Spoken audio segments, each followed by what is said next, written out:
the humble advice that I received, and I would happily pay it forward with speeds and feeds, is start with a recipe that works.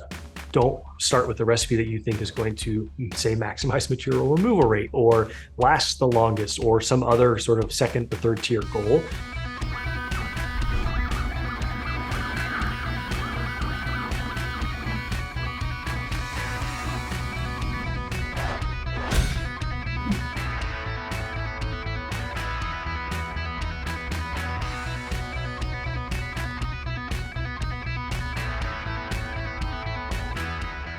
Hey everyone, I'm Marty, an engineer and machinist with almost 10 years of experience making things. Welcome to Shop Talk, the podcast series where we catch up with designers and makers live from the workshop. Today we'll be speaking with John Saunders, founder of Saunders Machine Works, and a man who really needs no introduction as he's a key part of the Fusion machinist community. Well, hey John, how's it going? Good, how are you? Good. It's great to see you shop to shop. And why don't you tell the people a little bit about yourself? Sure. My name is John Saunders. This journey for me all started 17 years ago. I was a kid who had this idea for a product and didn't know a Bridgeport from an end mill. I had no idea that you could machine parts, which in hindsight, I am kind of embarrassed about. I grew up on a small farm. We had a wood turning lathe. I had done welding. I had drilled holes in metal. But this idea that you could take for a CNC lathe and use a piece of high-speed steel or carbide and precision turn and cut metal was totally just foreign to me. And happy to tell you the longer story, but ended up trying to bring a product to market with an engineer who had hired machine shops and knew the only way I was going to remotely have a chance of succeeding was to be a little bit smarter about how parts are made and tolerances and prints and, the difference between a water jet and a mill and so forth. And was living in New York City at the time, bought a benchtop CNC machine. This is 2007, so certainly pre-Fusion days, and absolutely head over heels fell in love with the idea that we can take software, program CNC machines, and precision make parts. Like, it is still to this day the coolest thing. Nice. That's amazing. I think, yeah, so many people don't know about that. And it's so great to get to show them what we know about manufacturing, which I think is another, I'm going to say pet project of yours, right? With NYC CNC. Yeah. Yeah. So I always knew that the way to try to become a member of a community was the campsite rules. Try to leave the place equal, if not better than when you came. And so at the time, stuck in a New York City apartment, Practical Machinist, CNC Zone, Yahoo groups, if anybody remembers those were the places to go. And so I tried to ask the questions I needed help with, got some good answers, but had always been kind of a hobby video guy, just like the family vacation videos and back in the old, what's the Apple software, iMovie, and had a digital camera. This is like pre-iPhone cameras, I guess, or sort of. And so I thought, well, hey, if I'm learning, let me try to share some of that, because there must be 10 or 15 other people. And a little bit of a sidebar, but not really.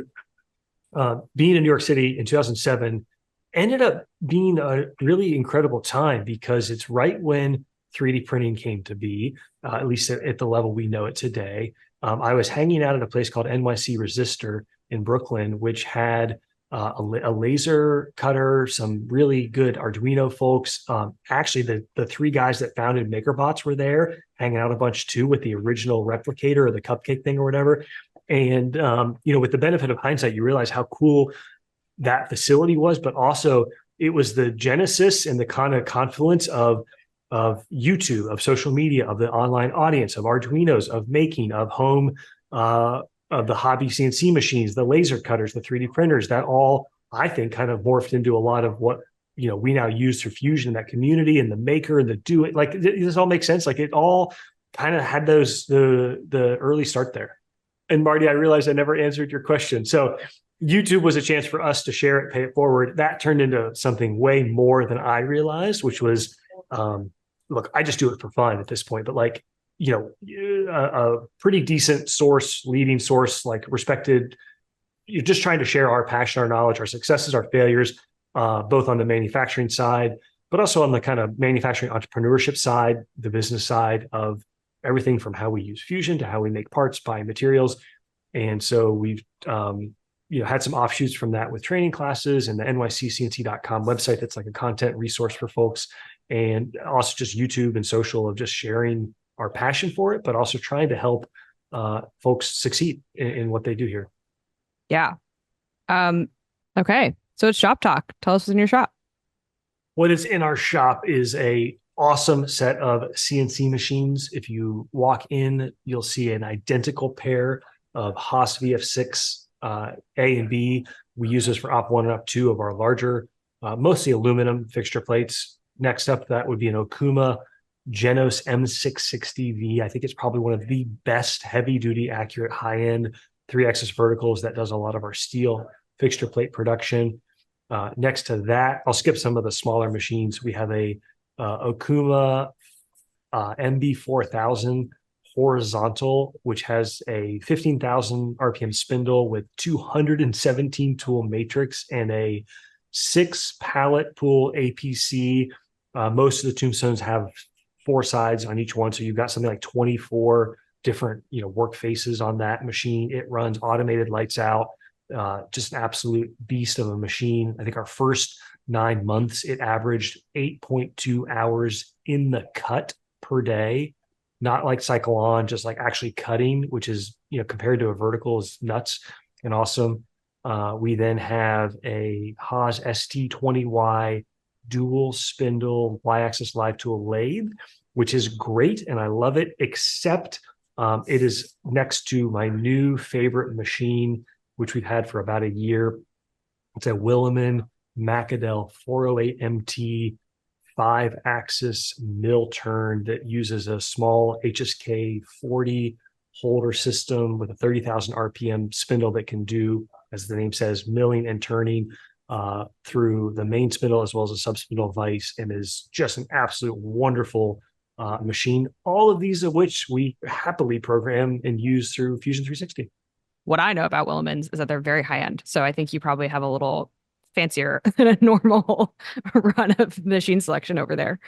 The Williman is the one that is for sure a lot less common. Yeah. And what are you using it for? If So I can ask. That is a great question. For those that don't know what a Williman is, if you know what a larger B-axis, 5-axis mill turn is, most of them are like a lathe where you've got a collet-driven, bar-fed, round bar material, but instead of having a turret, it has a 5-axis head. So a couple advantages. Number one, you've got a huge tool changer. We've got like 50 tools on it instead of having a turret with, say, 12.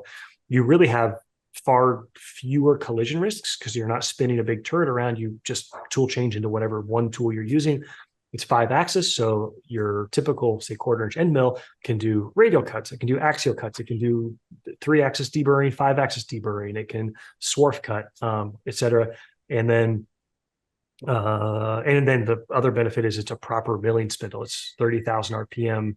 I think it's air over oil versus your turret lathes that have live tooling that are usually 4,000 RPM gear-driven, kind of clunky things. And so what makes the Williman a little bit different is that instead of having a sub spindle, it has a little vise, and that vise pops up and can pick off your part or support your part, whether you're supporting the part while you do more kind of Op1 work, or you actually cut the part off and transition it down to the second plane. But we make everything from our pull studs to some of our mod vise parts to we have a little product, which I'll hold up right here, that is a vise stop combination material support. So this jack screw slides up and down, and then this is kind of like an ER nut, if you will, that where you can tighten that down, you lock the height in place. So when you're working on larger parts, our mod vise system, it makes it really great. I don't want this to be a commercial, by the way. Like, that's not what I never like, that kind of a thing. But mod vices are an easy, economical way to hold parts of various different shapes and sizes. But inevitably,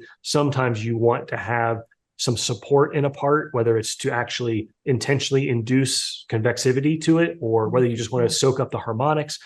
These are a great way to do that. And these parts are great for a Williman. And I'll show you, like, this one is, these are all done in production, one and done, with deburring, engraving, ID threads, left-hand threads, OD threads, turning, milling, etc.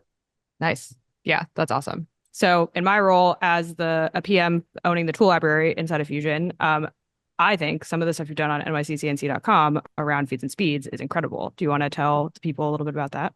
Yeah, absolutely. So again, there's so many topics to learn when you're getting into manufacturing. I think there's a lot of great resources these days for a lot of the different things you need to learn about, like namely CAD CAM. Lots of folks have ways to learn out there.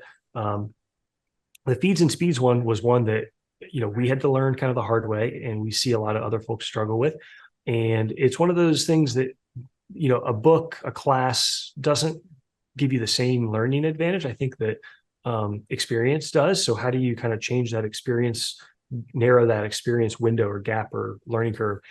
And so a couple of things we've done is we've got sample libraries on NYCCNC for your basic. I think we have Tormach and Haas, steel and aluminum. It's not every machine, it's not every material, but the thing that the humble advice that I received, and I would happily pay it forward with speeds and feeds, is start with a recipe that works. Don't start with the recipe that you think is going to, say, maximize material removal rate or last the longest or some other sort of second or third tier goal. Avoid breaking the tool, avoid damaging the part, et cetera. And so giving folks a basic starting ground there was awesome. And then we sort of took that a next step with Proven Cut, where we have a subscription website with, I think there's 900 recipes that are much more of a, humbly said, a McMaster car inspired website, so that you can search through all these filters, say, I want to go brass on a Shapeoko, or I want to go titanium on a Haas. And it gives you examples of milling, drilling, finishing, base milling. And we call them recipes. It's certainly a common industry term, but I really like it because it's everything that you would need to know when you're cooking a steak. It's what's the oven, what's the temperature, what's the oil, the pan, and it'd be a lot easier to learn to cook a steak if you were next to a world-class chef. Obviously, that's not actually possible, but with Proven Cut, the idea is you've got a video, you can watch the cut, you can listen to the cut, you can directly download the Fusion F3D file, which brings in not only the tool library, but also the actual CAM operation, which, as you well know, Marty, there's a lot more that goes into a successful CAM operation than just the data in the tool library. Oh yeah, for sure. It's such a complicated, I think you like hit the nail on the head where historically this is something where you have like the experienced shop guy who helps you figure this stuff out. But if you are newer or you don't have that, it's super hard to get started. And there are so many variables that go into this equation. What kind of coolant are you using? What kind of tool you're using? What kind of holder? How is your clamping system working? Like, what's the humidity that day? Almost, it can feel like. So it's, having all those examples is super helpful. And I think your advice is super good. Just start with something you know is going to work. You can always adjust it at the machine or wherever and fine tune it for your like second and third level goals. So yeah, hard sign on to that for sure. Thank you. Yeah. We back when we were doing job shop work, we had to drill these 1/2 inch diameter stainless steel pins that were about 8 inches long. And we had to drill a small diameter hole all the way through them, which ends up being like a 30 times D hole, 30 times the diameter. So that's the bad news. The good news is you can do this. We had a 5-axis machine with through spindle coolant, so we could do it on our Haas UMC with 4 inches from one side, 4 inches from the other. And the part allowed for there to be a inevitable minor misalignment there. And so I went on, happened to be Sandvik, that had great resources, tooling, blah, blah, blah. So I bought the drill. It's like $300 and some. And I was like, all I want to do is not break this drill. And that's different than, aluminum on a 1/4 inch, 1/4 inch aluminum in the end mill where you got a lot of leeway. This was much more nerve wracking. And I remember thinking that was in the earlier Proven Cut days, and we turned it into a recipe because it's like, hey, I just want to get through these 10 parts. And we did. It worked great. Nice. Yeah. And that's also, I think you make kind of a great point about like, what is the goal? Is it to like pound out 10,000 holes as fast as you can? Or is it to, make a smaller batch of parts accurately without breaking the tool? And those goals yield different like methods, basically. Yeah. Can you say more about why you might want to induce convexivity?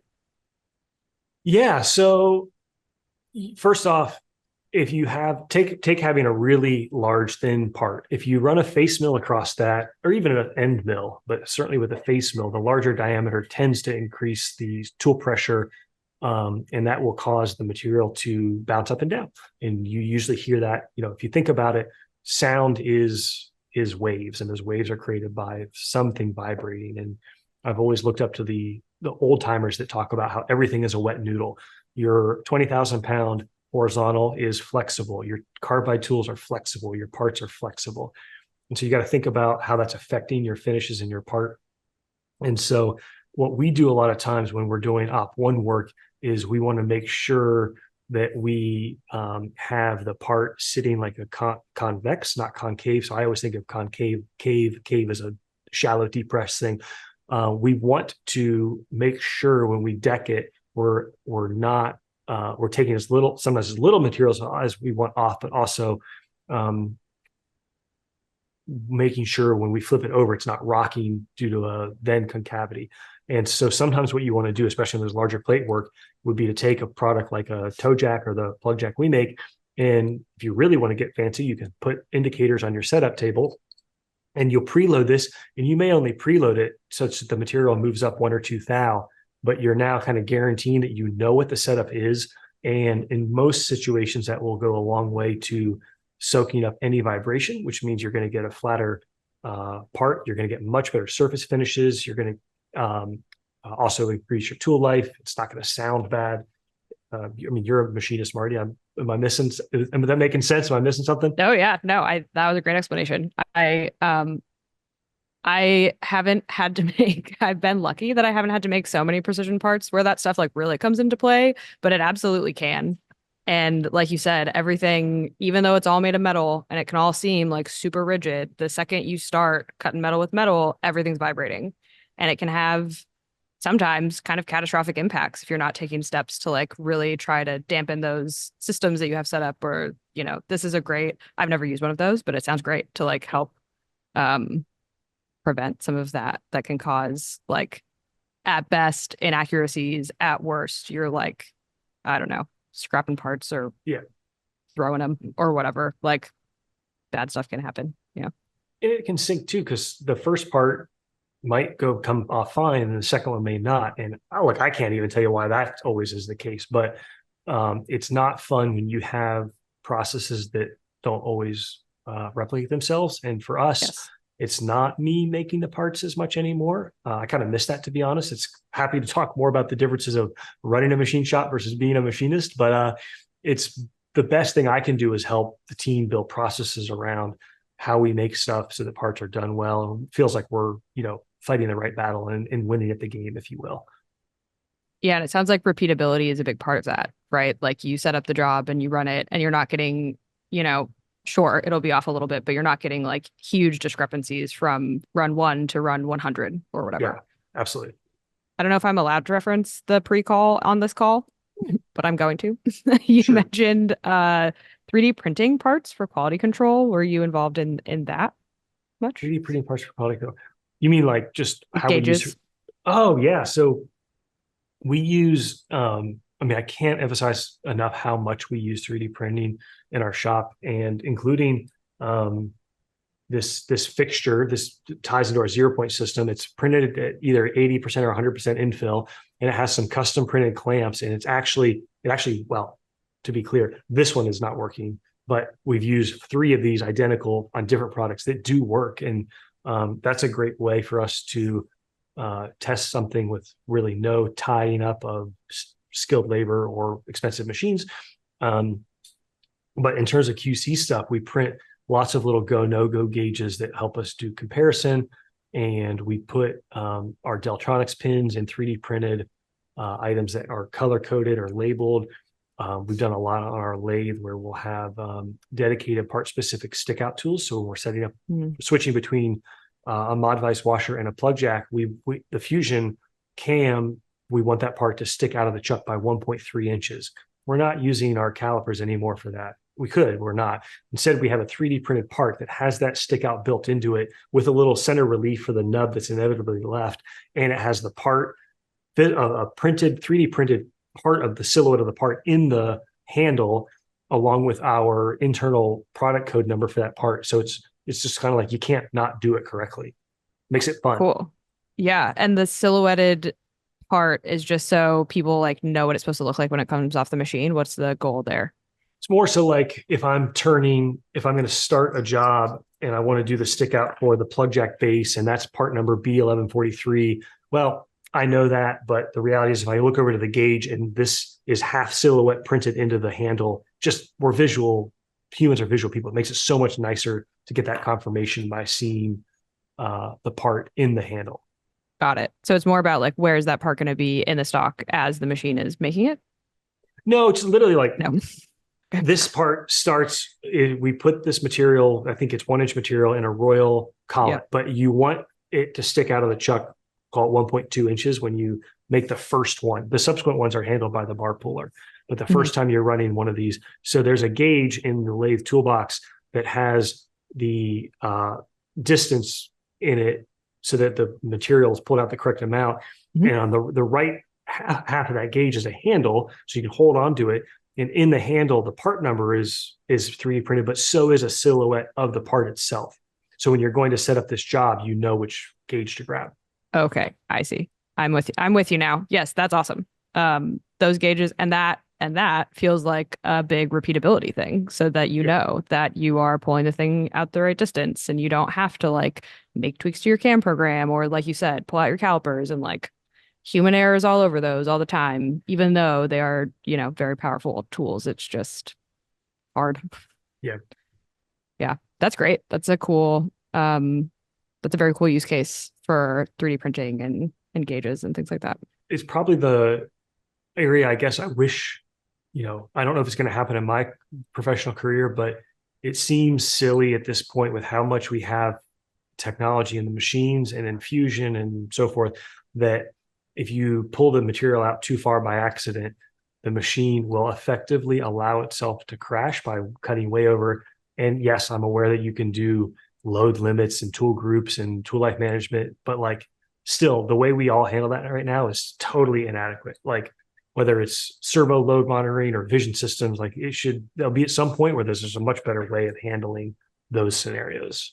It feels to me like the root cause, and I'm interested in your take too, is the disconnection between the CAM system and the machine. Like we just don't know how far the material is sticking out. And it's not an easy problem to solve. I'm not saying it's an easy problem to solve, but that feels like kind of the root to me. Yeah. Do you get to, I don't know if I'm allowed to turn the tables here, but like Sure. can you share like what is a PM? What's your life like? Are you forward looking? Like what defines your year of success? What do you struggle with? Yes, we go through planning every year. We're going through it right now because we're coming up on kind of the end of the way that we do our fiscal years internally at Autodesk. So we plan for the year ahead, and our goals, I think, try to be kind of a combination of developing new technology, keeping our current technology, keeping the lights on, making sure it's still working, making improvements so that people who are currently using it are like still, it's working for them. They can complete their workflows. And I think we try to do a good blend of those things. I think based on the area that the PM works on, it's probably a different split. So some of us who have more like foundational pieces of technology, like tools, it's not the most forward-looking thing in the world because we need to make sure that it like works right now. And it continues to work for people who use it every day. And you basically can't make a tool path without having your tool be right. So we have to be conscious of that. But in the we're starting to dip our toes into AI. We're starting to dip our toes into I think the toolpath algorithms can get really creative and forward looking as well. We integrated or are working on integrating module work strategies, for example, but we also do our own homegrown algorithm development, which is pretty unique to Autodesk and allows us to do a lot of innovation in those spaces. Can I talk about that for a second? Yeah, absolutely. That's something that I like, if I'm being totally honest, when I first started using Fusion and then learning more about Fusion, like from an Autodesk standpoint, I literally thought Fusion was like 20 people in an office building, like just writing code. And like, I can't even begin to tell, like, I don't even know if I appreciate it, but like, there's like hundreds of people all over the world at all different levels. And having taken an API class at the recent Fusion or the DSI Fusion Summit and seeing just like a snippet of what it would be like to like auto program the creation of a toolpath is unbelievably humbling of how much respect I have for how complicated it is to build functional software. But Autodesk, having written its own toolpaths for years, and basically until they licensed the ModuleWorks stuff, which I'm happy that they did it. But for a long time, one of the reasons we didn't have as many good fourth axis strategies was that I'm going to make an exaggeration, but almost everybody else in the industry just licenses ModuleWorks. That's not a true statement, but it is shocking the number of household name CAM softwares that you know and have heard of. Might have some of their own stuff, but a lot of it is just purchased CAM kernels that they then repackage, for good reason. But it kind of made me respect a lot of how far Autodesk had gone, where you have total flexibility over how you want to control that toolpath, versus saying, hey, I need to put a ticket in with another software company to fix this toolpath bug or integration, et cetera. Is that correct me if I said anything that's like wildly wrong there? No, I think that's almost exactly right. Like many CAM softwares license specifically ModuleWorks, but I think there are other licensable toolpaths as well. So yeah, no, I think you were spot on. I think that our strategy of integrating ModuleWorks and continuing our own development is pretty powerful. It's great that we can do both of those things and kind of provide like these really robust algorithms where they exist and also continue to develop our own. Yeah, I look crazy. Yes, it's not always the sunny here. It's usually much foggier. Okay. I've kind of subconsciously realized like I love nerding out on machining and technology and what's happening, what's coming. But as like kind of a business owner that has to be a little bit more pragmatic and also work with what we have, I don't look forward as much as I do. Hey, what do we have today? And that's what I got to say. Having the ModuleWorks stuff just all of a sudden exists, which if you're listening to this and you use Fusion and you don't know what we're talking about, it doesn't matter.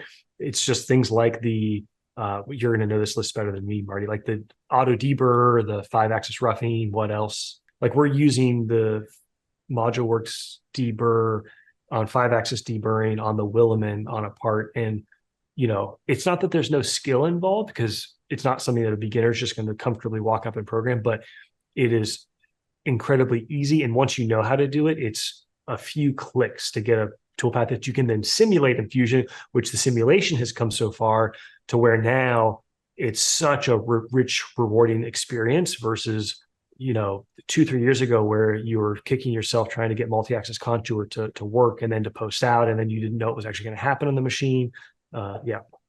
Yeah. Just to give a quick list, rotary pocket and rotary contour, deburr, advanced swarf, geodesic, which is a recent one, and then we've got a couple in the pipeline that I think are public knowledge. So I'm going to say them: 3+2 clearing, multi-axis clearing, and multi-axis finishing. Yeah. And those are in various stages of development and preview. So if you're interested in joining the Insider program, I'll give a quick pitch for that. You can see some of this technology come a little sooner. And John, you're in that, right? I am. And I would like publicly applaud you and the whole Autodesk team for as absolutely outward and forward you guys have been with the Insider program, with the CAB, with engaging with folks at the summits, bringing in PMs and talking unbelievably openly about what's happening, what's coming, the struggles.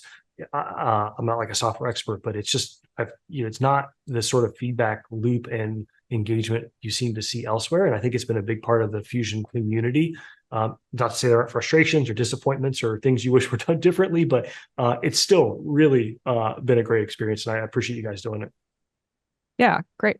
Glad to hear that. I think we do try to be pretty open. And like I alluded to our planning process earlier, I think we're pretty open about that, especially with you mentioned the CAB, our customer advisory board, which is like a subset of an Insider community that's just for the manufacturing portion of Fusion. And those folks are under NDA, but get kind of a sneak preview of all the things that are coming, both as we're planning it and then also as it's available inside of the software. So it's not always perfect. Like you mentioned, it's not always a slam dunk every time we do something, but your feedback is super valuable and it helps us make a better product. So we appreciate it too. Okay, so you mentioned machine simulation a little bit. What Tell me more about that. How often do you guys use it? Are you using full machine simulation? What's your process there? Process is a mixed bag. Our primary product line fixture plates, I'll be totally honest, we don't simulate. And it does every once in a while bite us. I think the most recent example I could think of was somebody went to adjust a counterbore, accidentally clicked the selection at the bottom of the hole instead of the counterbore. And so we took a, multi-$100 piece of steel that had a lot of work already done to it, and we just machined all the way through it. Could wood simulation have shown that to us? Yes, with an asterisk. One of my kind of gripes with Fusion is if you don't take the time to toggle off the light bulb visibility of the solid model, you don't always see the red gouge that Fusion simulation will show because the solid model will kind of backfill or hide the gouge. And I don't think it's reasonable to tell everybody every time you make a change or repost to always do a full simulation and look for those gouges, even if that light bulb bug kind of weren't there. So it's kind of like, okay, every once in a while we goof like that. Side note, some of the new Fusion selection techniques that came out at the beginning of 2023 and have I think even since improved yet, have really helped us either avoid incorrectly selecting stuff, or we actually built a lot of automated routines now with the selection method. So you don't need to be clicking on stuff that, it's kind of like, hey, we as in like the software should be smart enough to kind of figure out your intent here. And so those are great. From a like Williman standpoint, or even the horizontal, those are programs that are updated less frequently, that are higher volume production or higher risk in terms of crashing a multi-axis machine. Or on the horizontal, you got tombstones with lots of high part density. The Williman is a fragile machine, for lack of a better description, where a crash would be a bump would be pretty catastrophic. So I don't think you might know that stuff better than me, Marty. Like the Haas machines and the common machines have full-blown simulation now. Is that correct? Like machine simulation? I'm going to say it's pretty dependent on a machine model. So there's two dependencies. One is you need a machine model to set up so that you can run collision detection and interference basically, or there's just stuff to move around when you're doing the machine kinematics. Okay. And collision detection is definitely being worked on. I think it actually might be out now at some level of release, which is amazing. And then the other dependency is the specific type of machine. So we do machine simulation for basically milling machines, but we don't yet do it for turn mills, for example, like the machine behind me. Yeah, right. But that was my takeaway from the last Fusion event, which I think was public enough of an event to share it here. Like if you go out and buy a UMC 500 and you're not a Fusion Power user, you're just a regular Fusion user, you can now have very robust simulation, including soon, as it was mentioned then, but I'm not the safe harbor guy, but not only simulation that has existed to date, but with the machine kinematics, but also now some level of actual G code simulation where you'll actually see more of the linking moves. And so simulation used to kind of tell you what's going to happen for the actual cutting moves, and then it would just kind of jump to the next section of cutting moves, or maybe you'd get a retract. So now, especially for those 4 and 5 axis operations, the connection moves can be where the problems come because you're lifting something up, rotating it all around. There's a lot of travel going on. So what's actually happening there, we're starting to simulate. The nerd out thing I love about if you actually break down what's happening with that, is that you're now having to start to close the feedback loop, because you're not just simulating the 2D contour or the 5-axis warp. You're actually somehow, and I'm the layman here, so don't quote me on this if you're listening, but you're actually having to integrate the machine kinematics as well as the post you're using, take the output of that, look at that visually. And there is a nuance that I can't speak to about, are you parsing the code that's been posted, or are you just tracking alongside it, if you will? But for anybody that used Complete, I think some of this technology is going to that's going to help explain some of this, what this is, because Autodesk bought Camplete. But I just like it because it's wonderful to see, not only from a safety standpoint, but like a buddy, there was a 5-axis machine was machining a sort of a large medical part that had very gentle curves to it with holes, thousands of holes all over it. And the whole wizard made it so that you didn't have to create individual operations and pick a tool orientation for each one, which is great. But the problem is that the default behavior would be to retract to a safe plane, which is almost like a machine home. Whereas now with the whole wizard, the new module work strategies, the new simulation, you can have a 5-axis lower retract linking move, and you can have a pretty high degree of confidence that you will still maintain a safe operation. That's cool. Yeah, super cool. And like very, you really had to close your eyes and trust Fusion to do that in the past. And now you don't. You can see it all on screen and like really feel confident before you ever even post the code or walk it over to the machine. And I think you are right. I think we are simulating the posted code because I'll say 2 reasons. One, we did buy Camplete and we are actively kind of integrating that technology. And then you have to pick a post when you set up machine simulation. So I think that's what's going on there. You touched on something that we haven't talked about yet, but is a pretty big, I'm going to say hurdle in the industry to getting up and running with a lot of these things we've been talking about so far, and that's post development. How do you guys typically handle that? Posts are brutal because of how important they are and how inherently lazy I am in a good way.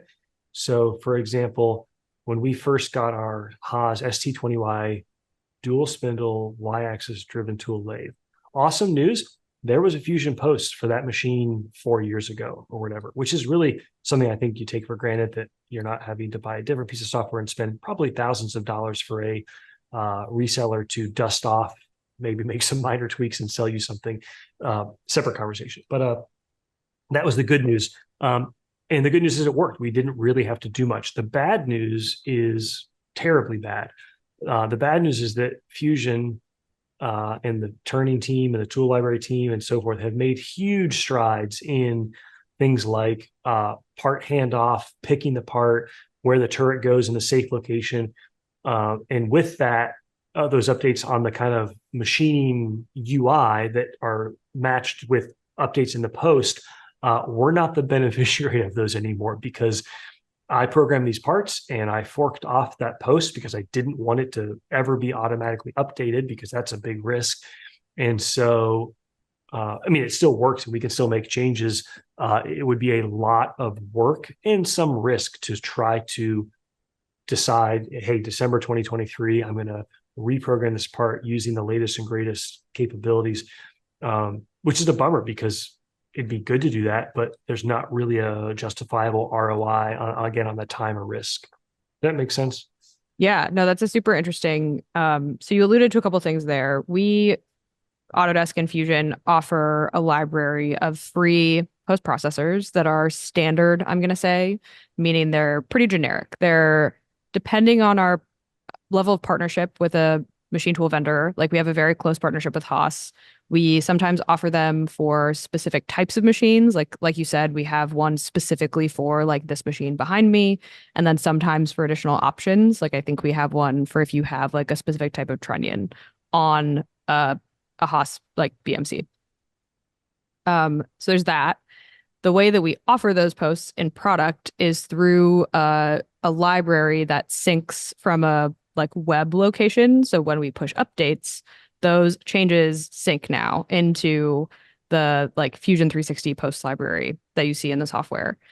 And so when you, like you were saying, when you make changes to one so that it's tailored to like the specific options that you've enabled in your machine, now it's different. And so reconciling those changes is really challenging. And it seems like your choice was to just sort of ignore any updates, which is totally valid, because who knows what's going to happen when you try to take those changes in.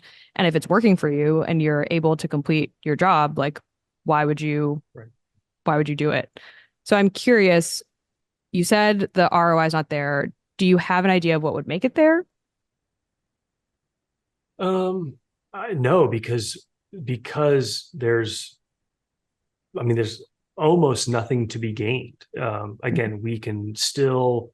I think the important thing is that we have been able to keep our posts that we need to use at their current.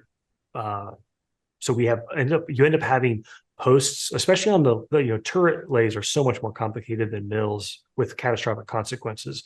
But the key for us is NC programs, and it blows me away that there's Fusion users that aren't using NC programs, and I implore you, please use them. That it's almost no risk. It's wonderful quality of life improvement. It allows you to pick the post you want for a specific file, where it gets posted to, the settings for it, and then which operations you want to be part of those NC programs.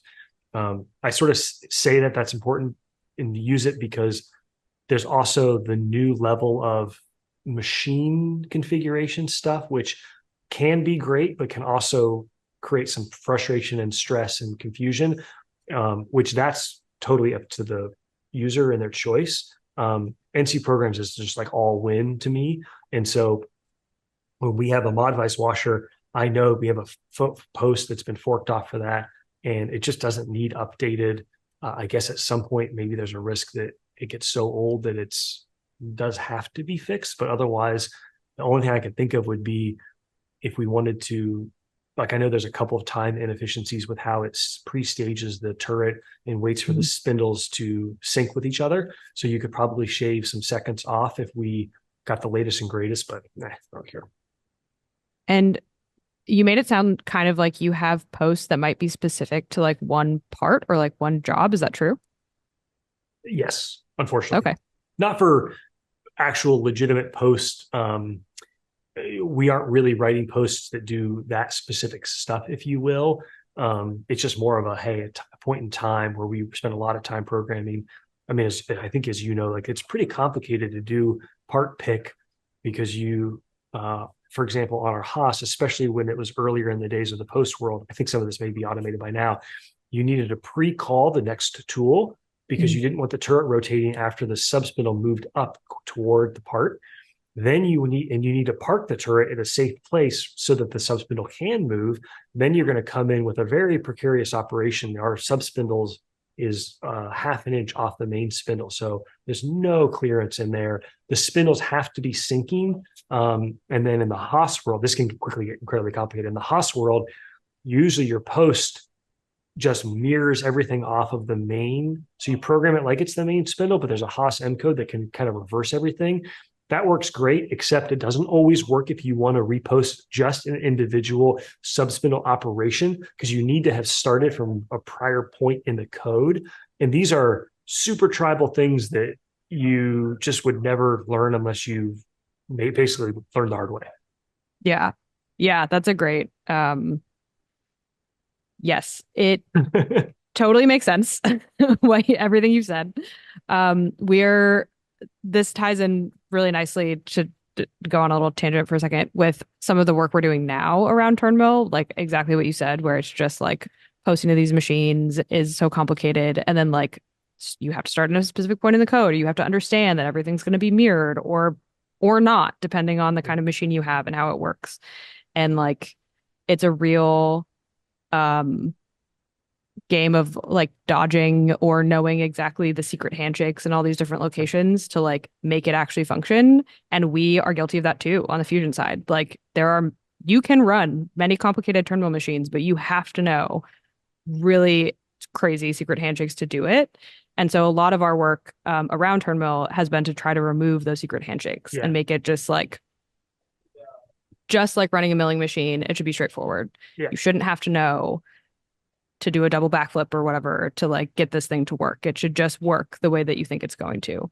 So it's affirming to hear you say that. On this podcast, each host has a question that we ask our guests at the end. And mine is, if you, knowing what you know now, and resources can be as much of a limitation as you want, but if you had to like set up your shop again or set up a new shop from scratch, where would you start? And I think you can answer that in any way you want, but I'm also specifically interested in what machine you would buy first. year or two ago, I sort of thought, would I want to try to rebuild a new shop and take everything I've learned and start over? And it's interesting. Construction costs, as everybody knows, have gone through the roof, and the juice wouldn't be worth the squeeze. The benefits would be quality of life things like radiant and loop flooring, although you got to be careful that you don't bend anchor drill through one of your PEX lines when you're setting a machine. Thicker concrete, so forth. But it's kind of a play the cards you're dealt, and our shop is great. So I really can't complain about that.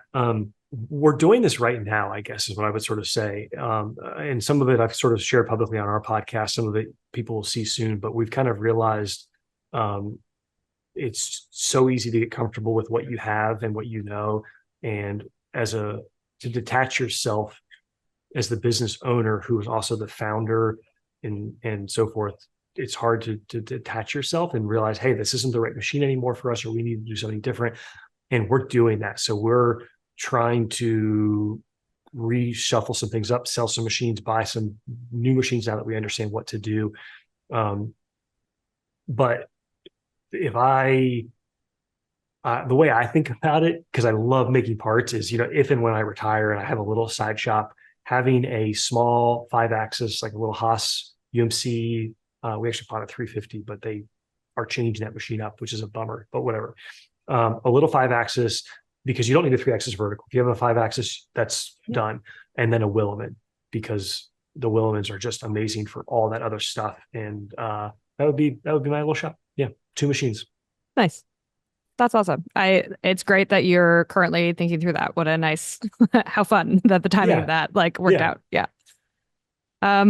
Before we wrap, you've mentioned your own podcast a couple times, and we talked a little bit about nyccnc.com. So is there anything that you want to plug of your own, places that the people should go? Oh, I appreciate it. I mean, a lot of folks know us from our YouTube journey. It's called NYC CNC because I started this in the New York City apartment. But we are now here in Ohio.